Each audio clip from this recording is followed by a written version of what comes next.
PENdemic. Good evening. Welcome to PENdemic. I'm Joel Silberman, and we've been off for a little while. We're back now with Ariana Jackson, who is by far the coolest Ariana in film and television. You could say that she is grande, but she's shaking her head. That one didn't really land. You can tell that we're shaking the cobwebs off. It's been a few weeks. But before we roll into it, I do want to, as always, as folks are tuning in, thank our sponsors, Roadmap Writers and Notes for Execs. Roadmap Writers is an online writer education platform hosted by working industry executives. If you're looking for a real-world solution to help develop, market, and sell your script, visit roadmapwriters.com to learn more. Notes for Execs is a company that guides working entertainment executives on how to give better and more effective creative notes. Now they're opening their doors to writers as well, who can learn a lot about their own writing through learning about the notes-giving process. Visit notesforexecs.com to learn more. And now, kidding aside, I am thrilled to introduce Ariana Jackson. You would know her work from Unreal and from Twisted and from Lethal Weapon and Riverdale. So the number of shows that she's been on that have die-hard cult followings is more than most of us will ever be part of in our entire lives. And she's still, on her way up. So we are thrilled to have Ariana Jackson. Hi. Hey there. How's it going? It's going. It's going. 2020 is almost over. Yep. I'm not going to say that I'm optimistic that next year will be better, but I am hoping that we'll have to change the name of this show. Fair enough. Yes, I hope so too. Yeah. And so you have been on once before as part of a panel, but not one-on-one. And so some who watch regularly will know a little bit about who you are generally, but I'm curious. I like to start a lot of these interviews with a question to really get to the core of you. And it's a quote from a friend tour of mine who says that great writers don't just write what they know, they write who they are. And with that in mind, who are you? Who am I? Oh God, you're sending me into an existential crisis in the beginning. That's my plan. That is my goal from the outset. Yeah, nobody gave me that memo ahead of time. That's interesting. I guess I don't know what I would say to that, but I would say I'm a person who's very curious about the world. I think that's like probably a thing that helped lead to my writer brain. Both my parents are social psychologists, so they both are like deal with why do people do what they do? How do people operate, especially in like the sort of social dynamics and stuff. And so I feel like I took a lot of that from them and have translated it into, writing that shit down basically, for fictional people to do and participate in. So I think that that's probably where like the root of that is for me, is just being really interested in humans, being interested in the human experience, the human experiment, all of it. I just think it's really fascinating to really to think about people and to think about people's humanity. I feel like that's what is most interesting to me about being a writer and about being a person. Did you grow up having conversations around the dinner table and that kind of thing about studying humans and what makes them tick? Well, was that kind of part of the ether when you were growing up for real? Sort of, yes. I mean, in that we would have, we would have conversations, I guess, around the dinner table. So we would talk about that kind of stuff. There's a family debate that goes back. I believe that my parents used me in some of their experiments. They say that they did not, but I believe I'm being gaslit. But they were just studies. They weren't like, putting me through shock therapy or anything, but they were just kind of like they did studies and stuff to see, how people react in certain circumstances and stuff. And yeah, we would sort of talk about that stuff a lot. And lately over the past few years, or however many years since my sister and I have been more adults, it's turned a lot to politics. We talk a lot about politics, and yeah, we talk a lot about humans and how they what we're here for, what we're doing. I really appreciated that from my parents. What are we here for? What are we doing? I don't know. We never seem to be able to figure it out. I feel like that's actually what we're doing. Like, that's literally, what are we doing? We're trying to figure out what we're doing. That's the key. Yeah. That's the whole thing. Yeah. I think that's probably a key to sort of some kind of, I would think, like, peace in your life is coming to an idea for yourself about why you're here, and being able to do that, I mean, I don't know. I'm not there yet. I don't have that kind of peace yet, but I would imagine that's a big part of it.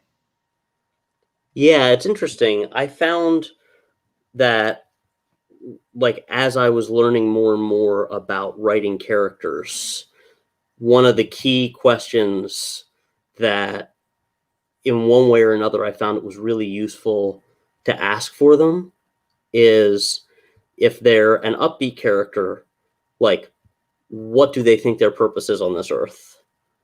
And if they're a more downbeat character, why don't they just kill themselves? Mm-hmm. And if you can figure out the answer to that question in one form or another, you'll usually end up with a reasonably interesting character. Yeah, for sure. I mean, I think there are also characters who might be upbeat because they don't think about these questions, right? I think there's, whatever you're getting to, like, the heart of that question for people is always a way to make really fascinating characters. And what do you feel, how do you find that you take that background that you have in studying growing up studying humans and what they do and who they are? How does that find its way into your work? Well, I mean, to me, that's what's, like, again, just most interesting about writing is, like, getting to create characters from scratch, getting to create humans from scratch, and, like, using some of the stuff that from people, right? Like, things that you've observed, things that you've, witnessed, or things that you've personally experienced, or people in your life that you have watched them do things that is really hard for you to understand. And so then maybe creating a character like that, where you're putting yourself in their head and their headspace and trying to make a reason for why they act the way they act. I found that, like, that's a really interesting experience for me. And I find it, like, helps build empathy as well. And the empathy helps, I think, with writing. But, like, to me, that's the best part about writing. Like, there's, like, plotting and all that stuff, and, that stuff is fun, but, like, getting to create just, like, fictional characters who can help people understand their own world and understand their own minds and who they are. And, for me, it helps me understand. To me, that's really the best part of the job. What do you think was the first time, can you think of one of the first things that you wrote where you felt like you were really getting into somebody else's head or someone else's shoes? Because I remember, actually, it's interesting as you're framing it that way. I don't know if I've told this story on here before, but that was what got me into playwriting in high school in the first place, was an assignment from a teacher to try and write a monologue from the perspective of somebody who wasn't me.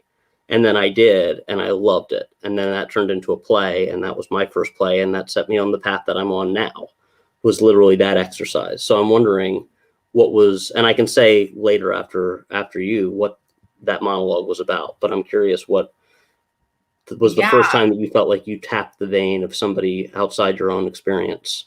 I love that story because it's such a good example of how, like, kids can be changed by a good teacher, or just by getting to learn things. I think that's So it's so vital, and I like wish every kid could get to experience it. But I remember, this might not be the first, but it still really sticks in my memory. I think I was a sophomore in high school, and we were doing, I don't know what the writing exercise was, but I wrote, a short story about a woman who was like sleeping with a man who wasn't her husband, and was like going to this funeral or something. And I remember really distinctly, I mean, I was like in high school, and I had gone to this was not a Catholic school, but I had gone to Catholic school for 8 years. So I was like very like, like writing about a woman who was like in bed with somebody who was not her husband was like just so crazy. And I remember. How old were you? I was in high school, so I must have been as a sophomore. So I must have been, and I was young for my age. So I was probably like 14 or something. And I remember the teacher asking me like, so she's here with her husband. And I was like, that's not her husband. And I thought I was so impressed with myself because it was just so daring. But I remember having to really get into that. Like, I certainly hadn't lived that experience, and it wasn't anything that was, in my life and my little Catholic school upbringing. But I remember being really invested in this character who, was going through this rough time and was doing things that, I had grown up thinking of as sins or whatever. And it really sticks out in my memory. It's funny that you tell your story, because like, it does stick out when you really start doing that for the first time, or doing it early, where you really start writing from a character's point of view, and you kind of get addicted to that. What happened with that teacher? It was fine. Like, he was fine, but he always thought I was just a little strange. I believe that's sort of my take on his thought about me, but it was fine. I didn't really need him to continue. That's the beauty of writing, is once you learn that you can do it, you can just do it by yourself. I mean, my high school, I was a theater kid as well, but it also was taken up, writing fanfic and all. This was, the OG fanfic back in the day. It's like you can just do that on your own. You learn that you can just inhabit these worlds and do this stuff for fun on your own. And it's eye-opening. What did you write fanfic of? Oh, well, you knew that you were teaming me up for that. Yeah, I did. I might have written some like Interview with a Vampire fanfic. I'm sure there's all kinds of stuff I wrote. I was big into Buffy, so I'm sure that there's some of that. You're not going to find it anywhere, okay? Like, don't bother looking. But challenge accepted. Yeah. Well, this was before you would post stuff on the internet. There Right. was it was just for you. It was just for you. Making characters kiss who didn't kiss on the show. Yeah, that's basically what it was for. Right. Well, that was the original. I know that one of the original, like, big time fanfic things was Star Trek. And it was literally like the original diehard fans of Star Trek were people who were just writing sex scenes of Kirk and Spock. It was like, it was literally like, Star Trek exists today because of really obsessive queer fans in the 70s. Oh, That's yeah. basically it was called, I don't know if they still call, but it was slashfic, I believe it was called. It was a very specific thing of writing usually male characters in romantic relationships and sexual relationships. Like, that was really the big thing. And there were a lot of, like, I think young, straight girls like me writing it too. But, and probably lots of queer people who, had no other outlet as well. But yeah, it was a huge thing. I was not a huge Trekkie, and I didn't do that, but like, I totally get it. But some Star Trek, I believe that was back in the day when you could write a Star Trek spec and potentially get hired too. Oh, I'm talking all the way back to the 70s when it wasn't even on the air. It was just, people would get together at conventions and pass around whatever they typed up on the typewriter, and it just turns out that it was mostly boning. Yeah, that's exactly right. Yes, that is also my experience. Well, so now that's kind of interesting because you've, as I mentioned in your introduction, especially with Riverdale, ended up on a show where like people definitely write Riverdale fanfic. I'm sure. I So haven't you're not on the forums checking it out? Honestly, I really like don't have time, but I also like I'm so all about it, and I really think I don't know, I haven't heard Roberto, who's the showrunner, his take on it, but I'm sure he would be too. I mean, I love it that people are out like creating their own stories about these characters. I totally get it. I come from that background, and I'm all about it. I am too, and I mean, I did my form of fanfic with Star Trek. I just found it actually cleaning out a closet in my parents' house. It was a Star Trek parody called Star Trek. Wow. Yeah, and it was pretty sophisticated comedy for a 9-year-old. Don't mean to brag, but I have honed my craft since that time. And so you start writing scandalous for a Catholic school material when you're about, I guess, 15 years old. At what point do you decide, you know what, actually, I'm going to really pursue this? I'm going to keep doing this for life. Yeah, for me, it was a very late thing. I really didn't, I wasn't one of those people who like knew that this was a job and a life that people had. I'm from Michigan. I'm from the Midwest. Like, it didn't really seem like a real job thing that people did. So I didn't really come to the idea of, when I graduated college, I worked for a year in public health, but then I was like, I kind of know that I'm interested in entertainment. I kind of want to get into it. And I moved to New York, and I worked for like an independent film production company. And even then I was thinking, well, I can be some kind of producer or some kind of, I didn't know what the jobs were, right? I literally didn't even know what people did, but I was like, I could work in movies or television. And I got to be like a sort of development exec at this indie film production company, and it was so fun working with writers. I loved that, but writing seemed really hard. I mean, it just seemed very hard, and I was like, I don't think this is for me. And then I started working as a PA on a TV show once I came to LA, and took a long time to get that job, but I got that job, and I sat outside the writer's room.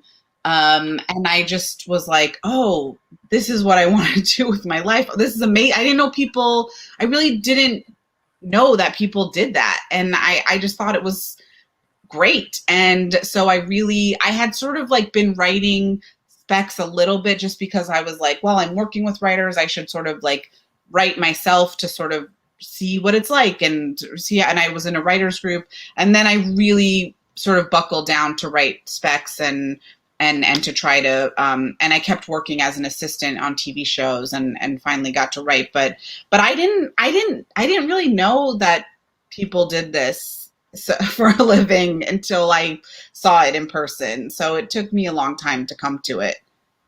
Well, and the spec, by the way, is kind of the ultimate fanfic.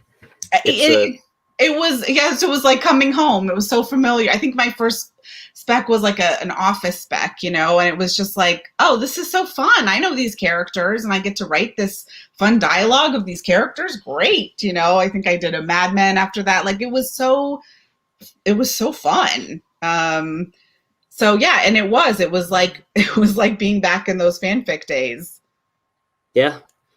And what were you doing? You said that you were assisting on a bunch of different shows. What kind of work were you doing?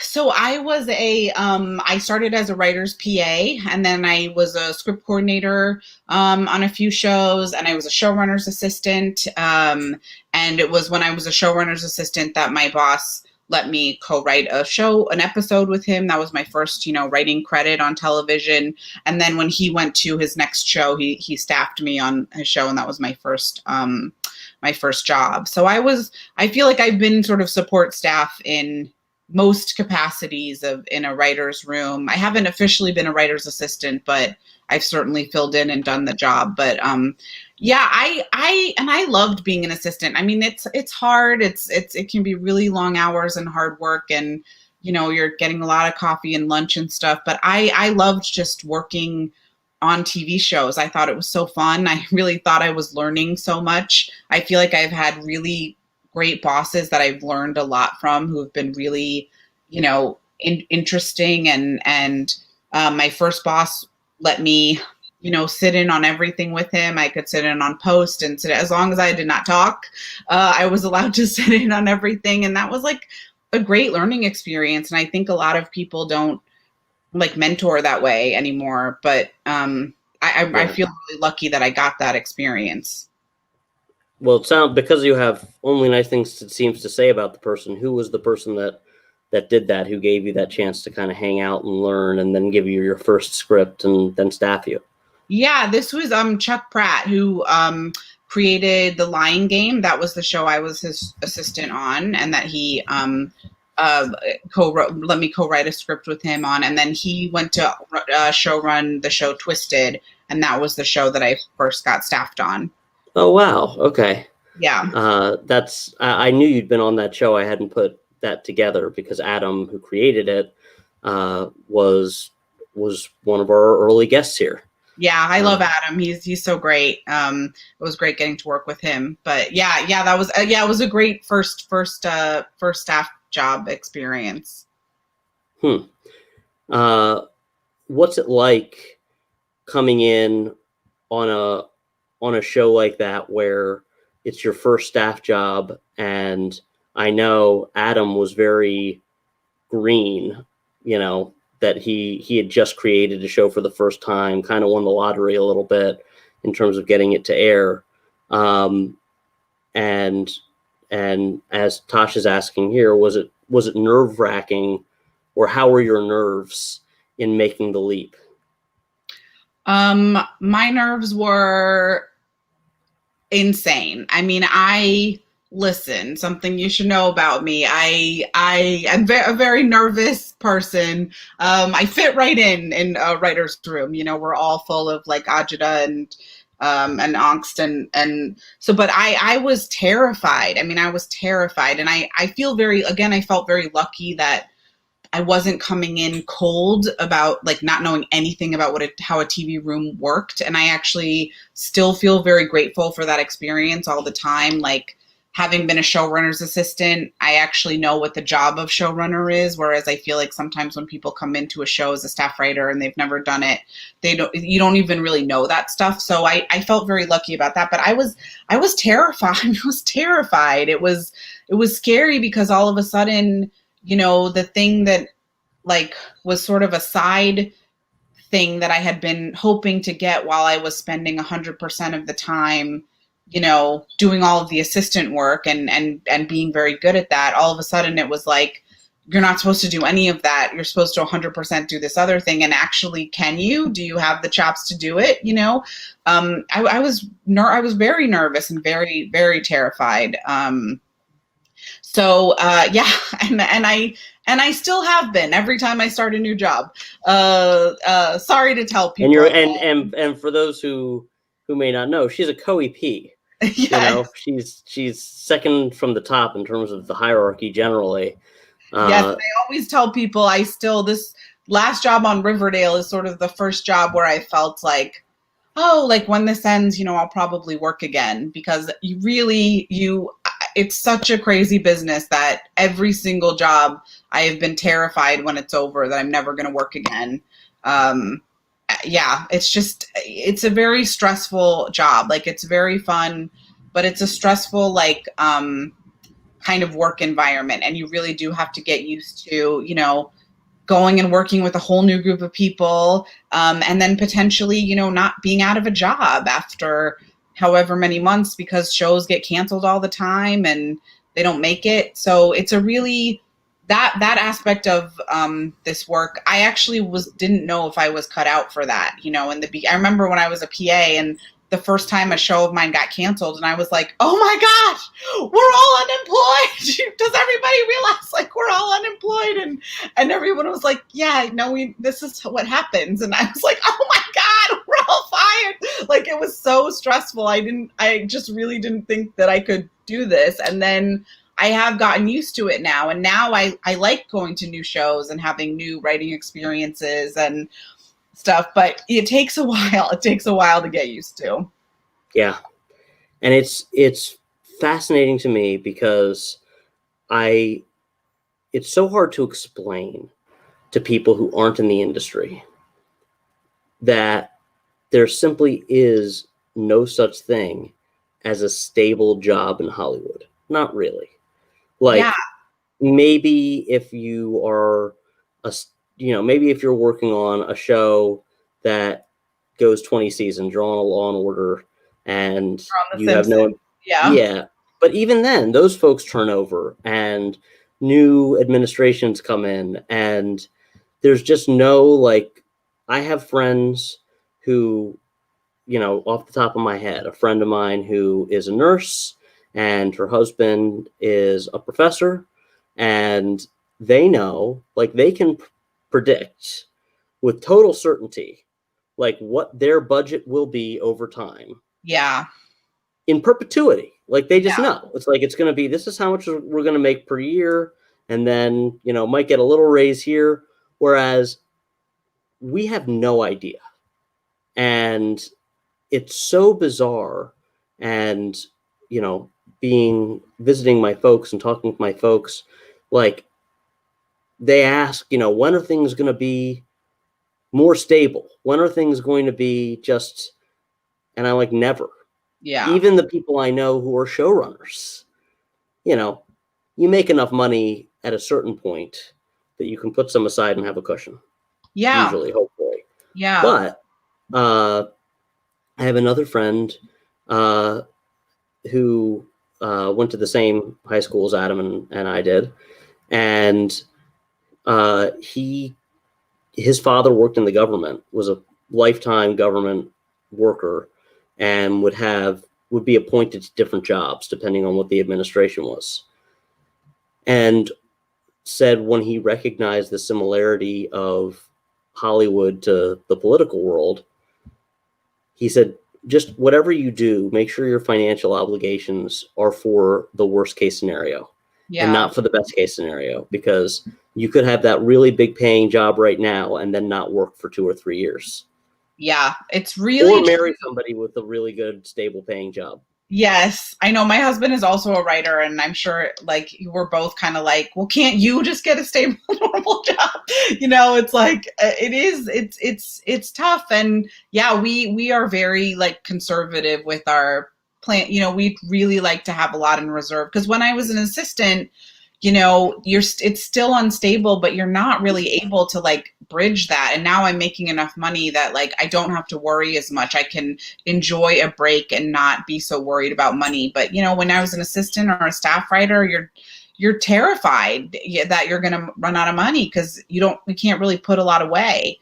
So it's hard to put anything away. I mean, if you're working in an unstable job, that I was talking to a friend of mine who's an assistant today. She's a writer's assistant making $16 an hour, 40-hour week guarantee. That's $640 a week before taxes. Yeah. Like, that's insane. And that's, doesn't know when the job's going to end, doesn't know when the show's going to, if the show doesn't know anything. Yeah. And they've started, like, cutting. I mean, because when I was, I think my first PA job, it was like $600 a week, maybe, or maybe it was less, because I think it was like $450 net or something, but it was not a lot. But I could make overtime. That was really how you could try to get out. I mean, I worked those hours. I worked really long hours, but, like, the overtime really helped bridge it. And they've really, I think, from what I've heard, been cracking down on that. They were starting to when I was finishing being an assistant, and it's just like, it's just not very livable. It's just not livable, and it's really shitty of the studios to pay so little money, because they have so much money. Like, these salaries are such a drop in the bucket, but they know that people are really fighting for these jobs, and they know that they can lowball them. I mean, I'm really happy that the script coordinators and writers assistants unionized recently, which I think was so important. And I wish, it had been there when I was there, because, they have healthcare now and a little more stability. But, the studios didn't like it, and they really, didn't want them to be able to do that. And I think they still, find little ways to punish them when they can. It's too bad. Absolutely. And it goes to the issue of diversity in a room too, because you're forcing out anybody that can't afford to take that salary. And, that goes to all kinds of diversity, but that includes like anybody who has a kid, if their spouse isn't making lots of money, anybody who doesn't come from money. My friend just got into the union and is making so little that she had to ask her parents for the money to pay the union dues. Because otherwise she wouldn't have had it. For sure. I mean, and I say this so that people know, but I had help from my parents when I was working those jobs. And I, just in terms of helping to pay my bills, pay the cell phone bill, that kind of thing. Yeah. Like I think it is really criminal that they're not paying people an actual livable wage, because you're right. It really does force people out, and it's not right. It's not how it should be. And I really appreciate you as someone who is, fairly successful now, both talking about coming up from the assistant ranks and also needing help, because there were definitely points I had help too. And, but there were points where I was looking around at friends of mine who were also assistants, but seemed to be doing so much better than me. And, they're where they were living. I mean, I lived in a hole in Culver City that I was very fortunate to live in. It was 150 square feet, including the walk-in closet and the bathroom. But at least, I had a futon bed that I could fold up, and it made a lot possible. But I would always wonder, what are these people doing that I'm not doing? What do they know that I don't know? And the answer was just, their folks were helping them too, or in some cases helping them more. And I think people should talk about it more, because I remember thinking that of because in Hollywood you have all these meetings, you're always meeting people, you're always having coffee, meetings. And there's no such thing, by the way, as a bad meeting in Hollywood. It's always a great meeting. They're always a great meeting. And what did you talk about? I don't know. It was a great meeting. But I always would be like, but how are people living? I don't understand. And I have friends who still will be, embarrassed to talk about their day jobs. And I'm just like, it's okay to have a day job. Why aren't we allowed to talk about that? What do they think people can do? Just, be writing scripts all day and being fanned, with grape leaves by their, what's happening here? It's weird how much it's not talked about, how much help people get, and how much people or jobs that people need to take that they feel like they can't talk about, or they don't want anybody to know about. I just, it's such a weird stigma that I feel like is really frustrating and silly. Well, I think that part of it in Hollywood is people are so afraid of their own standing that they try their best to associate themselves as much as possible with anybody who seems to be radiating some degree of success, and sometimes trying to distance themselves from people who may be struggling. And so I think that one of the things that we can all do, in addition to being open about having help when we need it, is also saying hey, friends, colleagues, if you're struggling, we're still cool. I'm not going to distance myself from you because you're struggling right now. Right. And by the way, I know people who have run shows who struggle. For sure. Their struggles are different. But I think that's really right. And I will say, I feel like the people coming up today are better about this. Certainly within the guild, I know that there are some, newer writers who are really better about being vocal, and people that we've elected to the board recently that are just better about being vocal about this, better about, people need support, assistants need support. I think it's becoming, I hope, less stigmatized, but that's because there are people who are doing that work and who are being really vocal about it. And I really appreciate them. Me too. I'm going to want to take a break in a second just to do the sponsorship thing. But Okay. before I do, I just want to add 2 comments. One just comes from the PENdemic account. I'll distance myself from you, Joel. Thank you. And the other is from Tasha here, who says, if I hadn't had help from my parents, including being gifted a car, ! I would never have been able to survive out here on an assistant wage. And I've always had side jobs. When I started, I had 5 side gigs to supplement my PA income. And that is unfortunately not uncommon. Yeah. Good for you, Tasha. I'm sorry you had to have 5 jobs to assist, but it's true. You have to. These wages are not where they should be. Absolutely not. And it is one of the causes of the disruptors of Hollywood, or it should be.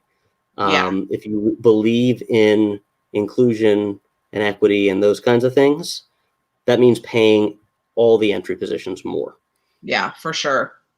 I couldn't agree with it more. It's a huge deal. I'm glad that I think the WGA is looking at it and starting to think about it more and more. But yeah, I think it's huge.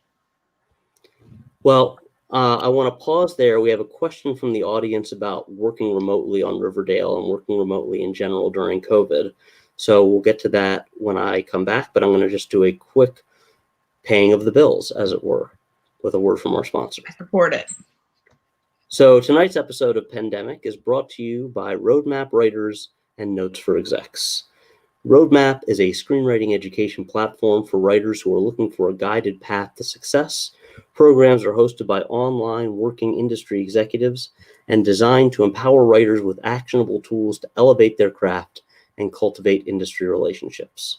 Since 2016, Roadmap has helped more than 134 writers and counting sign to representation, including a bunch of friends of mine, and many others get staffed, optioned, or sell their scripts. To learn more, visit roadmapwriters.com and use the code PENdemic to save $15. Roadmap Writers, the road to your screenwriting success starts here. Notes for Execs is a company that guides working entertainment executives on how to give better and more effective creative notes. Now they are opening their doors to writers as well, who can learn a lot about their own writing through learning about the notes-giving process. Visit notesforexecs.com for more information. And now we will return with Ariana.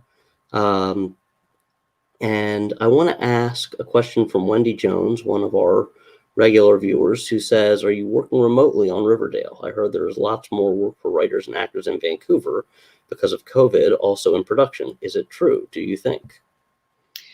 So yes, we are working remotely. We do a Zoom room, which I think has become pretty common this year. So, and it's surprisingly doable. It's definitely not as good as being in a room, but it's really doable. And I feel very lucky that we're able to work, through this pandemic. It feels very lucky. Our production is in Vancouver, and yeah, there is a fair amount of production that is going on in Vancouver. Canada has done a much better job with this. If you can believe anybody could do a better job. But yeah, we're number one. We're number one. We're number one in something. Right. But so it is a little bit more possible there, but it is still, they've had to really institute lots of protocols. It is a different set experience than it was before. Lots of testing, a lot of rapid testing, sort of a different, trying to really keep people in smaller groups, keeping people away from each other. So it's a different experience, but I was so impressed with how, I just prepped my episode for Riverdale, and I was really impressed with our production team up there. They're doing such an amazing job keeping all of this COVID stuff, straight, and also just really doing a great job working and creating the show still. And what does prepping entail when you're not actually physically there?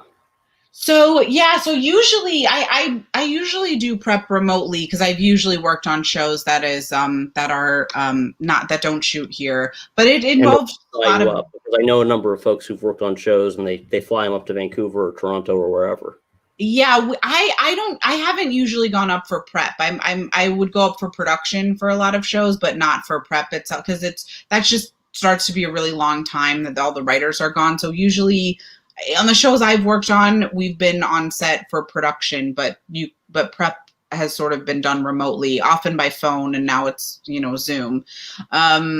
But it's just a lot of meetings. It's really just a lot of meetings talking about how to turn the words on a page into a real thing. And it's really fun because you get to see, we get really in our bubble as writers, and you do, it's all stuff on a page and stuff in your mind, and then you just get to see all these like amazingly creative and awesome people who like just make it a reality. It's really the coolest thing. That's one thing I love about TV. It's such a great like collaborative business, and getting to watch everybody's creativity come into it. It's sort of like one at a time. It's like the writers in our little hovels with our little scripts, and then it's like the director gets in there, and then you get props and costumes, and the production designers and the art department and the DP who's making it look great. It's like all of these people are so good at their craft, and like you get to watch all of them come together to do this thing. It's really like, it's so cool to me, like it's just like one of the coolest things. Well, I do find myself thinking sometimes, as somebody who both loves to watch stuff and also to make stuff, like there's a fascinating disconnect when you think about like the writing process, and just you're sitting in your room alone at a desk and you're talking to yourself, figuring out dialogue and all that stuff. And then you imagine like, oh, well, what if somebody is watching this in their house? Like they wouldn't want to watch you writing it. Like they wouldn't. Yeah. And most of the time, reading a script, even a really well-written script, still pales in comparison to actually watching a thing. And what happens in between is like you write and you like put up the foundation for a house. And then, but like nobody's gonna like live in the foundation, not by choice. Right. But then somebody's gonna come in and they're gonna build some walls from the foundation, and then somebody else will come in and put on a roof, and somebody else, and everybody's going to add a little bit of their craft. And 300 people adding their craft later, you have a full house. Yeah. You have something that is greater than the sum of its parts. And I think that that's one of the reasons why generally, even when something sucks, people in Hollywood and people who work in the industry are more generous and kind to it, because you're still watching a huge team effort that's happened. There's still something really remarkable there that's occurred, even if it's not as emotionally effective or whatever as it's trying to be. And even in the worst thing that I watch, like I could still look and go, man, that is some amazing costume design though. Or wow, that composer really knocked it out of the park. That episode was well lit, For sure. For sure. I agree. And Tasha has a question that I think is different because, you've worked on a bunch of shows. Some of the folks that have come on have just like, they've developed a lot of stuff, but you've written on shows that are in production for extended periods of time. And it goes to the question of prep too, and the behind the scenes process of it. What's your favorite part of writing for a show that's in production? And do you prefer writing while a show is producing episodes, or writing all the episodes and going into production? I'd also, just so that you can respond freely and roam around, taking people who might not know through any of the processes of translating your words for your episode into production and what happens in some of those meetings, I think is an interesting area to mine too. Yeah. Such a cool question. So like, I have worked on sort of both kinds of shows, like the kinds where you've written most of it by the time you start shooting, and then the ones where you're kind of like writing as you go more. Um, so this is a weird thing because like as a writer in a writer's room, in a vacuum, you would so prefer to write all the episodes first, right? Because it's like, you can, because a lot of times, you don't know who you don't know where the story is going to go. So by the time you get to episode 10, you might realize, oh my God, wouldn't it be so great if like she's actually her secret mother or something. Okay, wait. What have we already written about this? Can we sort of like backfill things to, add little clues here and there, and let's take out that one part where that definitely doesn't work with our new theory, and let's, so like in a vacuum, it's so great as a writer to just be able to like write the whole thing, because the show really, you make it as you go in a writer's room, and things evolve, and you come to things later that you didn't know when you were writing episode 1. However, in reality, in the not a vacuum, there is something great about being able to respond in real time to actor chemistry, say, or like a set that is amazing, that you kind of didn't realize was going to be so like give you so much depth and so much to work with, or there's all these kinds of things that you just don't really know until you see them on screen or watch how they evolve and come together. And I think, as Joel, you were kind of hinting at, like, there might be things that you end up realizing you can't do.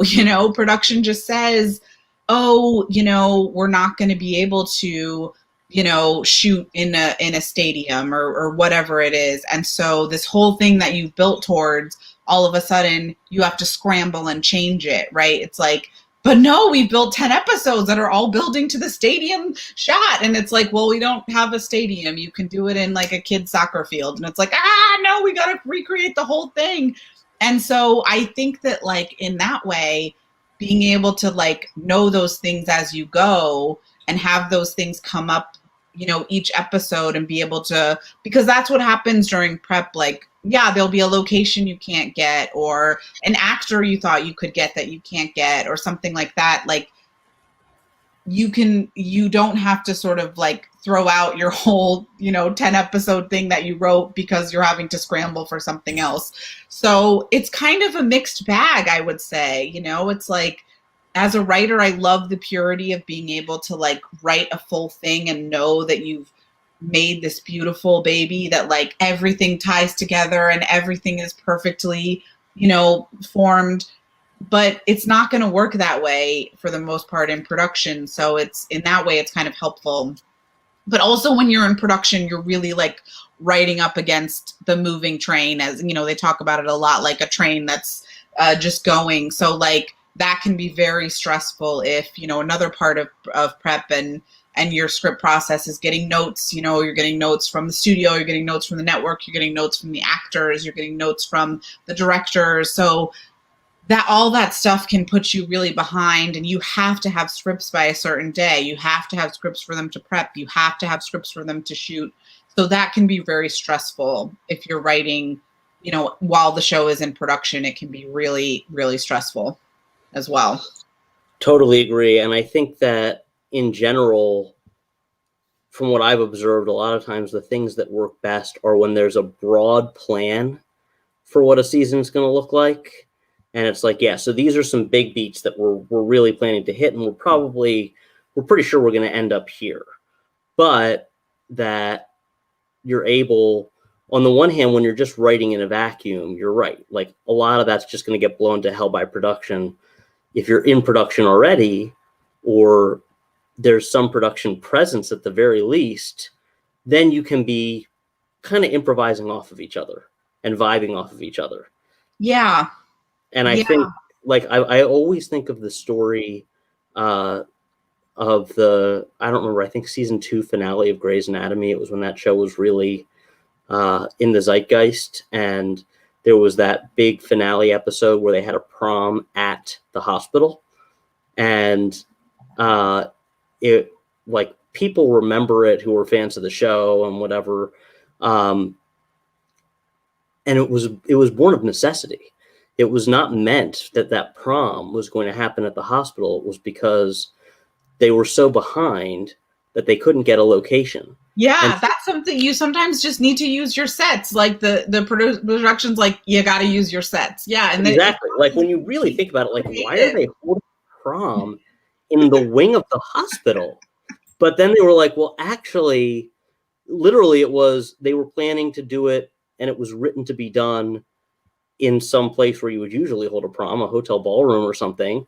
But they were 4 days out from production or something, and they were like, we don't have the ability to do this. We're going to have to do this on the sets we have. So they made it so that, like, this patient was so sick that they couldn't go, and they were like, well, damn it, we're going to do it here at the hospital. And it actually made it better. Good story. It's good story. Yeah. But, like, sometimes you just have to, like, you know, I did a lot of improv growing up, like, and, you know, through high school and college, and sometimes you just have to go, yes, and. Yes, totally. It's going to be in the hospital, and it's going to be whatever. And that's where, like, a good writer's room comes in, right? Because, like, I do feel like I worked with so many writers who are so good at this, right? Like, it's just, okay, guys, we have to do prom. We can't go do the prom. We got to do it in the hospital. And everybody takes 5 minutes to go, you know, what are we going to do? And then you've got just these really creative people being like, okay, how about this? How about this? How about this? How about somebody sick? You know, and it just, like, it's one of those skills you learn as a television writer. I'm still wish I was better at it, and I have worked with people who are so good at it. I'm so impressed with them. But, like, just being able to roll with it, and, like, really what you're always trying to do is, like, make it better, you know, make the thing, make it better, like, make your handicaps, turn those into, you know, positives, like, turn your weaknesses into strengths and make it better. And, like, that is one of the most, like, fun, when you can do it, you know, once you've gotten past the part where everybody's, like, you know, pulling their hair out at, you know, 2 a.m. or whatever, trying to reconceive something. But, like, it can feel so great to land on that stuff where you've made something better because of something that was felt like a very bad thing, you know. Pretty cool. Well, a lot of times you need the constraints, and I feel like everybody needs constraints. And I'll be very curious, speaking of Grey's Anatomy, seeing what happens to Shonda Rhimes now that she's at Netflix. Yeah, it's interesting. She said, in part, she wanted to be there because she was tired of getting notes. And believe me, I've received notes. I'm sure you have too. I don't blame her. On the other hand, sometimes having constraints, as opposed to unlimited creative freedom and, for all intents and purposes, unlimited money, sometimes those constraints are useful and make you think in a more linear way. Yeah, I think that's really true. I mean, it's a hard line, you know, as a writer, it's really hard to be like, I love notes. I can't quite go there, but when you're getting notes from people who are really good, who really, like, understand what you're trying to do and how to help, like, make it better, it is actually just invaluable as a writer. I mean, like, you can't do it without those people, honestly. I mean, you can't make something good. You're not going to just make it on your own with no notes and have it be the best thing you could do. It's just not possible. It's not possible. But so when you're working with people who are very good, like, I actually think it will always make what you're doing better. The problem is you don't always have control over who's giving you notes. And that's the part that can be hard. Sometimes it's not that the people are, you know, whatever, bad at their jobs or anything. Sometimes they just want to be making a different show. You know, I've worked on those shows. The network is making a different show than the writer's room is making. And that is a very difficult tension that doesn't go away. But, you know, I do think, like, I agree that, like, notes and having people who are really good at them and helping constrain you in the right ways can be really helpful. Well, that gets to a good question from the audience that I think I'd like to make our closing question, which is from Eddie and Eddie, I don't know exactly how to say your last name, Hamel, you can correct me in the comments, but he says, you've worked on a ton of produced television, but what sort of original stories do you prefer to write? What are you drawn to? So I guess, like, what is your, if you could write anything, what would you write? You know, it's so interesting. Back to that original question. Who am I? I would say I like genre, but I would say my genres are like romance and sci-fi. Like those are kind of my jams. And I would sort of write probably in those worlds if I could. I mean, I like really writing characters, as we talked about. Like that's my happy place, is just like writing dialogue between good characters, you know. I love like watching shows that have great plot. I love when I can come up with a good plot, but that's not my happy place, right? Like that's like the place that's like, I have to get this outline done so that I can get to the fun stuff, which is like writing these characters and writing them, you know, interact with each other. So that's sort of the stuff that I love the most. But I also really I love working on other people's shows. Like I think it is really a fun exercise for me to get to write in other people's like heads and in their playlands, you know. I would say like creatively, probably my favorite show to write has been Unreal, just because that show was like a show within a show within a show, and the characters were so sharp and fun, and it was funny, but it was also sad, and it was also dark, and it was also fun and crazy. So like that was really fun to write, and that couldn't have come from my head. I couldn't have created that show. Like the creators of that show, Sarah and Marty, like it came from their heads, and like they, like, you know, Sarah especially was so, she just had that, it was in her brain, and she would say things sometimes that I was like, that's amazing. I would never come up with that. And it's sort of fun to work under somebody else's like amazing, you know, particular like id of what what their thing is. So I enjoy that too. I enjoy learning from other people and seeing what they do best, but it's so interesting for me to hear you talk about, to just take a half a step back, that you love to write in and fill in the characters and that kind of thing, because that is the most frustrating part to me. Like, see, that seems crazy to me. I love coming up with, what is the structure of this thing? What is the order of the scenes? How are we going to get from A to B? And what are, like, I want to write like a few big moments, a few big speeches, but like, especially the hardest thing to me, like writing character and interesting dialogue in the midst of shoe leather that's necessary for, I'm like, oh God, can somebody else just do that? Like, just kills me. So, yeah, and I realized, like, just as you say, I can't even understand that. I don't understand anybody who's like, yeah, I just like love to like really get into the weeds of, like, you know, who is this character and their soul, and what happens when their soul talks to someone else's soul. And I'm like, fuck their souls. Like, I had a showrunner that I worked for, who, I think that he might take it a little bit far, though he certainly made a lot of money doing this. And like at a certain point, somebody asked, they're like, well, why would the character do this? And he looks and he goes, because I'm the showrunner and I fucking told them to. Right. Because it's cool. Yeah. Right. It's like, because I fucking said so. It's like, okay. And no doubt, cool stuff happens in his shows all the time.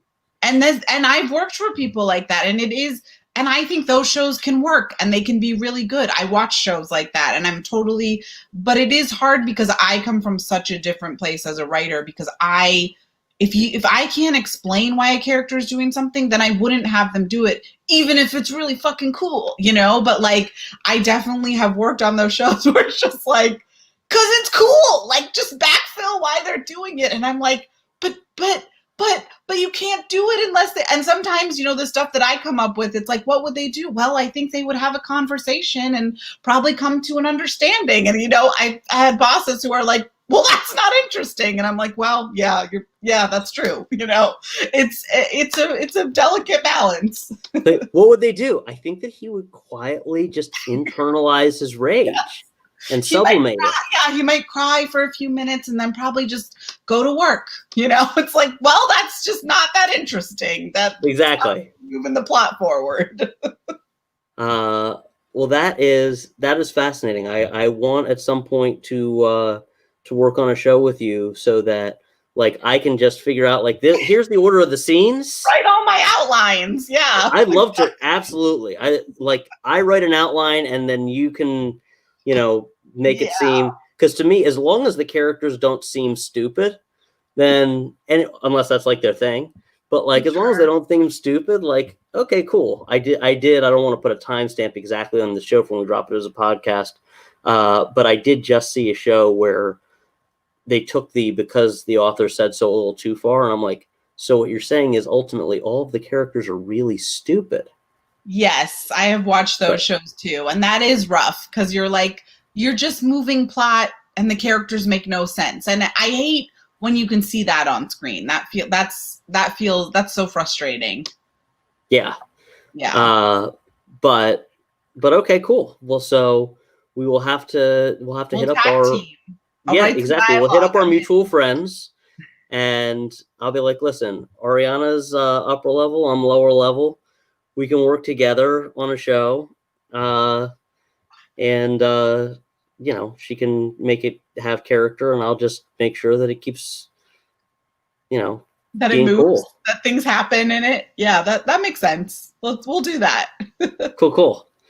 Well, this is wonderful. And thank you so much for coming on. All of y'all watching in the comments, as is sometimes our tradition around here, if you want to just say nice things about Ariana while I do the final sponsorship message, please chime in. And I'm going to do that sponsorship message. And by the time that I'm back, Ariana, hopefully you'll have some embarrassing compliments for you. So Just one sec. Everybody. Don't do that. I want to thank our sponsors for tonight, Roadmap Writers and Notes for Execs. Roadmap Writers is an online writer education platform hosted by working industry executives. If you're looking for a real-world solution to help develop, market, and sell your script, visit roadmapwriters.com to learn more. Notes for Execs is a company that guides working entertainment executives on how to give better and more effective creative notes. Now they're opening their doors to writers as well, who can learn a lot about their own writing through learning about the notes-giving process. Visit notesforexecs.com for more information. And we have a comment here. Excellent conversation. Thanks for coming on and helping us dust off the cobwebs of our show. That's from Tasha, our producer. I agree. I couldn't thank you more for that, Ariana. And from Raina, she missed most of the interview because of a series of mishaps, but thanks for writing on kick-ass shows. Thanks for watching. And and that's our show. Come back next week. We will be talking with Megan Metzger, writer of The Princess Switch 1 and 2 for Netflix, and we will talk about the Christmas spirit and also her traumatic childhood. So thank you, Ariana, for coming on. And as always, we will leave you all with just a little bit of power metal.